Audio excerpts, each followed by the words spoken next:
Mga kapatid, ang humiliya po ngayong araw ng Biyernes pong ito ay hango po sa babasahin kong ito.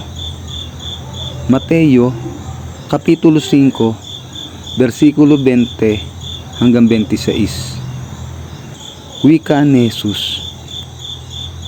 Sinasabi ko sa inyo, kung ang pagsunod ninyo sa kalooban ng Diyos ay tulad lamang sa pagsunod ng mga tagapagturo ng kautusan at mga Pariseyo, hinding-hindi kayo makakapasok sa kaharian ng langit. Ang katuruan tungkol sa pagkagalit. Narinig ninyo na inutos ng Diyos sa inyong mga ninuno, huwag kang papatay. Ang sino mang pumatay ay mananagot sa hukuman. Ngunit sinasabi ko naman sa inyo, ang sino mang napopuot sa kanyang kapatid ay mananagot sa hukuman. Ang humahamak sa kanyang kapatid ay mananagot sa Sanhedrin.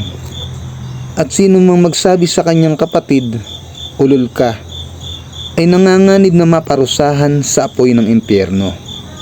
Kaya't kung mag-aali ka ng handog sa dambana na para sa Diyos, at naalala mong may sama ng loob sa iyo ang iyong kapatid, iwan mo muna ang iyong handog sa harap ng dambana at makipagkasundo ka sa kanya.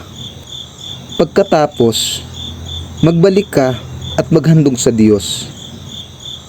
Kung may ibig magsakdal sa iyo, makipag-ayos ka agad sa kanya bago makarating sa hukuman ng iyong kaso. Kung hindi, ay dadalhin ka niya sa hukom at ibibigay ka nito sa tanod, at ikukulong ka naman sa bilangguan.